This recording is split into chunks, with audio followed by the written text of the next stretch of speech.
వైభవ్ సూర్యవంశీ ఈ పేరు వింటేనే ఈ తరం కుర్రాళ్లకు ఒక రకమైన పూనకం వచ్చేస్తుంది. అదే మనలాంటి వాళ్లకు మాత్రం కొంచెం కడుపు మంటగా ఉంటుంది. ఎందుకంటారా? మనం 15 ఏళ్ల వయసులో ఉన్నప్పుడు ఏం చేసేవాళ్లం? స్కూల్ హోంవర్క్ కంప్లీట్ చేయలేదని టీచర్ కొడతారేమో అని భయం, సాయంత్రం ట్యూషన్ ఎగ్గొట్టి ఆడుకుంటే నాన్న బెల్ట్ తీస్తారేమో అని వణుకు, మహా అయితే పక్కోడి పెన్సిల్ కొట్టేయడం. ఇవే కదా మన గొప్ప రికార్డులు. కానీ ఈ వైభవ్ మాత్రం ఈ వయసులోనే కోట్లు సంపాదిస్తూ రికార్డుల మీద రికార్డులు తిరగరాస్తున్నాడు. బీహార్లోని ఒక చిన్న గ్రామం నుంచి వచ్చిన ఇతడు ఇప్పుడు దేశం మొత్తం తన వైపు చూసేలా చేసుకున్నాడు. అసలొక 15 ఏళ్ల కుర్రాడికి 10 కోట్ల ఆస్తేంటి, ముంబైలో 3 కోట్ల ఇల్లేంటి, అసలీ అద్భుతం ఎలా జరిగిందో, ఇతడు బౌలర్లను ఎలా పిచ్చోళ్లను చేస్తున్నాడో ఈ వీడియోలో తెలుసుకుందాం. సో వీడియోని స్కిప్ చేయకుండా చివరి వరకు చూడండి. 15 ఏళ్ల కుర్రాడి గురించి తెలుసుకునే ముందు ఇతని గురించి సోషల్ మీడియాలో ఒక వార్త ఓ రేంజ్లో వైరల్ అయింది. అదేంటంటే, ముంబై ఇండియన్స్ యజమాని నీతా అంబానీ వైభవ్కు ఏకంగా 30 కోట్ల రూపాయల భారీ ఆఫర్ ఇచ్చారని, దాంతోపాటు యాంటిలియాలో ఒక ఫ్లాట్, మాల్దీవుల్లో ఒక దీవిని కూడా ఆఫర్ చేశారంటూ ప్రచారం జరిగింది. దీంతో అందరూ ఇది నిజమే అని అనుకోగా, కొందరు విశ్లేషకులు మాత్రం ఇవన్నీ గాసిప్స్ అని కొట్టిపారేస్తున్నారు.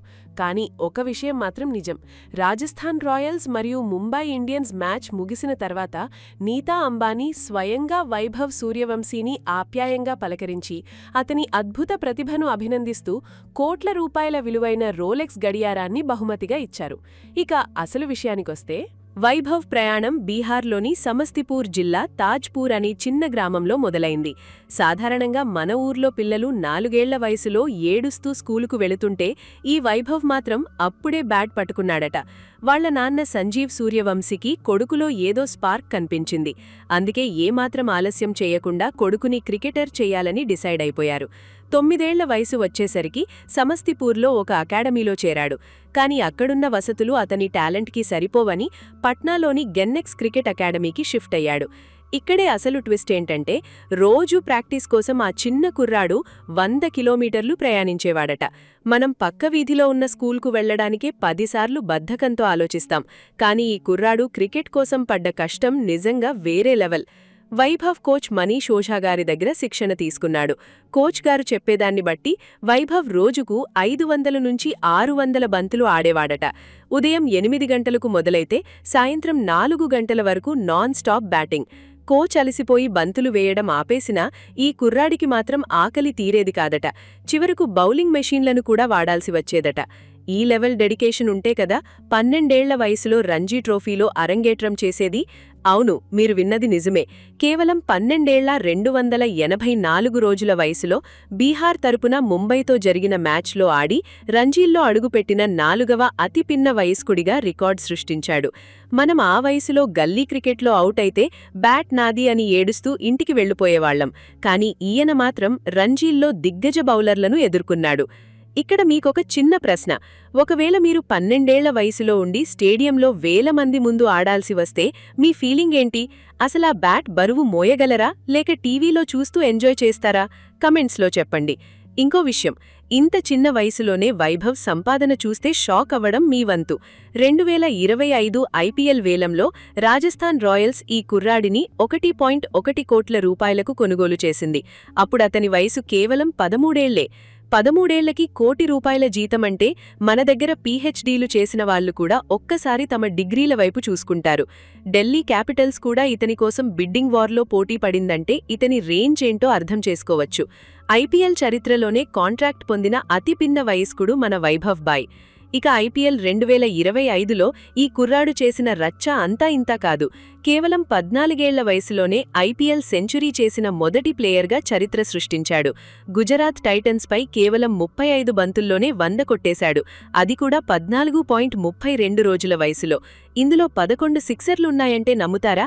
మురళీ విజయ్ లాంటి సీనియర్ల రికార్డులను కూడా సమం చేసేశాడు. ఇక ఈ 2026 ఐపీఎల్ సీజన్ గురించైతే చెప్పక్కర్లేదు. యూనివర్స్ బాస్ క్రిస్ గేల్ పేరు వింటేనే బౌలర్లు వణికిపోతారు. అలాంటి గేల్ 14 ఏళ్ల క్రితం సృష్టించిన రికార్డును వైభవ్ బద్దలు కొట్టాడు. ఒకే ఐపీఎల్ సీజన్లో అత్యధిక సిక్సర్లు కొట్టిన ప్లేయర్గా వైభవ్ 65 సిక్సర్లతో టాప్లో నిలిచాడు. సన్ రైజర్స్ హైదరాబాద్తో జరిగిన ఎలిమినేటర్ మ్యాచ్లో 29 బంతుల్లోనే 97 పరుగులు చేసి అందరి మైండ్ బ్లాక్ చేసేశాడు. ఇక వైభవ్ బ్యాటింగ్ చూసిన సచిన్ టెండూల్కర్ గారు ఏమన్నారో తెలుసా? వైభవ్ బ్యాట్ స్వింగ్ అద్భుతమని, అతను ఫ్రంట్ ఫుట్ క్లియర్ చేసే విధానం చూడముచ్చటగా ఉందని మెచ్చుకున్నారు. సురేష్ రైనా, యువరాజ్ సింగ్ లాంటి వాళ్లు కూడా ఇండియన్ క్రికెట్ ఫ్యూచర్ సేఫ్ హ్యాండ్స్లో ఉంది అని సర్టిఫికేట్ ఇచ్చేశారు. మీకు తెలుసా, వైభవ్ మ్యాచ్ ఆడితే అతనికి వచ్చే మ్యాచ్ ఫీజు ఎంతుంటుందో? ఒక్కో మ్యాచ్కు బీసీసీఐ నుంచి దాదాపు 7.5 లక్షల రూపాయలు వస్తాయి. అంటే అతను ఇప్పటివరకు ఆడిన 22 ఐపీఎల్ మ్యాచ్లకు కలిపి 1.65 కోట్ల రూపాయలు కేవలం మ్యాచ్ ఫీజు రూపంలోనే సంపాదించాడు. మనకి నెల జీతం రావడానికే 30 రోజులు కళ్ళు కాయలు కాచేలా ఎదురుచూస్తాం. కానీ ఇక్కడ ఒక్కో మ్యాచ్కు లక్షల రూపాయలు వర్షంలా కురుస్తున్నాయి.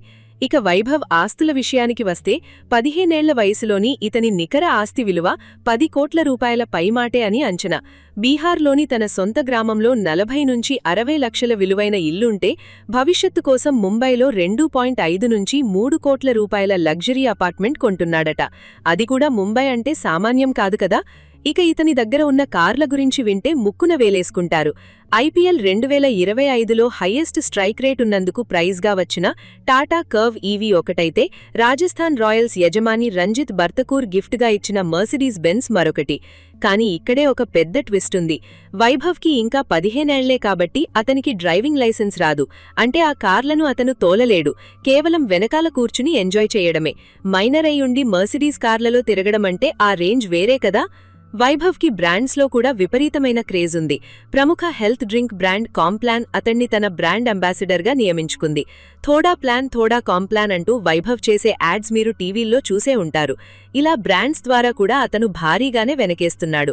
ఇది కాకుండా 2026 అండర్-19 వరల్డ్ కప్ గెలిచినందుకు బీహార్ ముఖ్యమంత్రి నితీష్ కుమార్ గారు అతనికి 50 లక్షల రూపాయల నగదు బహుమతిని కూడా అందించారు. ఇన్ని ఆదాయ వనరులు ఉన్నప్పుడు ఆస్తి 10 కోట్లు దాటడంలో ఆశ్చర్యం లేదు కదా. వైభవ్ కేవలం డబ్బు కోసమే ఆడట్లేదు, మైదానంలో కూడా చిచ్చర పిడుగులా మారుతున్నాడు. 2026 అండర్-19 వరల్డ్ కప్ ఫైనల్లో వైభవ్ చేసిన ఇన్నింగ్స్ గురించి మాట్లాడుకోకపోతే ఈ స్క్రిప్ట్ అసంపూర్ణంగా ఉంటుంది. ఇంగ్లాండ్తో జరిగిన ఫైనల్లో కేవలం 80 బంతుల్లోనే 175 పరుగులు చేసి విధ్వంసం సృష్టించాడు. ఇందులో 15 ఫోర్లు, 15 సిక్సర్లు ఉన్నాయి. వరల్డ్ కప్ ఫైనల్ చరిత్రలోనే ఇది అత్యధిక వ్యక్తిగత స్కోరు. ఆ టోర్నమెంట్లో అతనికి ప్లేయర్ ఆఫ్ ద సిరీస్ మరియు ఫైనల్లో ప్లేయర్ ఆఫ్ ద మ్యాచ్ అవార్డులు వచ్చాయి. ఇండియా 6సారి వరల్డ్ కప్ గెలవడంలో వైభవ్ పాత్ర చాలా కీలకం. రాష్ట్రపతి ద్రౌపది ముర్ము, ప్రధానమంత్రి నరేంద్ర మోదీ కూడా ఇతని ప్రతిభను చూసి ఫిదా అయిపోయి అభినందనలు కురిపించారు. ఇంత టాలెంట్ ఉన్న కుర్రాడు కదా, మరి వచ్చే అండర్-19 వరల్డ్ కప్లో కూడా ఆడేస్తాడు అని మీరనుకుంటున్నారా? ఇక్కడే బీసీసీఐ రూల్స్ అడ్డస్తున్నాయి. బీసీసీఐ పెట్టిన కొత్త రూల్ ప్రకారం ఏ ప్లేయర్ అయినా అండర్-19 వరల్డ్ కప్లో గరిష్టంగా 2 సీజన్లు మాత్రమే ఆడాలి. అలాగే ఒకసారి వరల్డ్ కప్ ఆడిన ప్లేయర్ మళ్లీ ఆడే అవకాశం ఉండదు. రాహుల్ ద్రావిడ్ గారి సలహా మేరకు ఏజ్ ఫడ్జింగ్ అంటే వయసు మార్చడం వంటిది అరికట్టడానికి ఈ రూల్ తీసుకొచ్చారు. సో వైభవ్ నెక్స్ట్ టార్గెట్ డైరెక్ట్గా సీనియర్ ఇండియన్ టీమే అన్నమాట. సచిన్ టెండూల్కర్ గారు 16 ఏళ్ల వయసులో అరంగేట్రం చేశారు. మరి వైభవ్ 15 ఏళ్లకే ఆ రికార్డును బ్రేక్ చేస్తాడో లేదో చూడాలి. ఇప్పటికే ఇన్స్టాగ్రామ్లో అతనికి 2.5 మిలియన్ల ఫాలోవర్లు ఉన్నారంటేనే అతని క్రేజ్ ఏ లెవెల్లో ఉందో అర్థం చేసుకోవచ్చు. ఇక వైభవ్ సక్సెస్ వెనుక అతని కోచ్ పడ్డ శ్రమ కూడా చాలా ఉంది. కోచ్ మనీష్ ఓఝా గారి ప్రకారం వైభవ్ ఆ చిన్న వయసులోనే చాలా మెచ్యూరిటీతో ఆలోచించేవాడట. ఇన్స్టాగ్రామ్లో లక్షల మంది ఫాలోవర్లున్నా వైభవ్ సోషల్ మీడియాకు దూరంగా ఉంటాడట. కంటిచూపు దెబ్బతింటుంది అని కోచ్ చెబితే మొబైల్ ఫోన్ కూడా ఎక్కువగా వాడాడట. ఈ క్రమశిక్షణే అతన్ని ఇంతటివాడిని చేసింది. ఒకవైపు చదువు, మరోవైపు క్రికెట్, రెండింటినీ బ్యాలెన్స్ చేయడమంటే చిన్న విషయం కాదు. మొత్తానికి వైభవ్ సూర్యవంశీ కథ చూస్తుంటే మనకేమర్థమవుతుంది? వయసు అనేది కేవలం అంకె మాత్రమే. కసి ఉండాలేగాని ఆకాశమే హద్దు అని నిరూపించాడు. 15 ఏళ్ల వయసులో మనం గాలిపటాలు ఎగరవేస్తుంటే ఇతను మాత్రం ఇండియా జెండాను రెపరెపలాడిస్తున్నాడు. 10 కోట్ల ఆస్తి, ముంబైలో ఇల్లు, లగ్జరీ కార్లు ఇవన్నీ కేవలం ఒక ఫోటోలో కనిపించేవి కావు, అతని కష్టానికి దక్కిన ప్రతిఫలాలు. ఈ కుర్రాడిని చూసి మనం నేర్చుకోవాల్సింది చాలా ఉంది. అంకితభావం ఉంటే బీహార్లోని ఒక చిన్న గ్రామం నుంచి వచ్చి కూడా ప్రపంచాన్ని ఏలవచ్చు అని వైభవ్ నిరూపించాడు. మరి మీరేమంటారు? వైభవ్ సూర్యవంశీ టీమిండియాలో చేరి సచిన్, విరాట్ కోహ్లీల రికార్డులను తిరగరాస్తాడా? అతని బ్యాటింగ్లో మీకు నచ్చిన షాట్ ఏంటి అనే మీ అభిప్రాయాన్ని కమెంట్స్లో మాతో పంచుకోండి. ఈ వీడియో మీకు నచ్చితే సబ్స్క్రైబ్ చేయడం మాత్రం మర్చిపోకండి.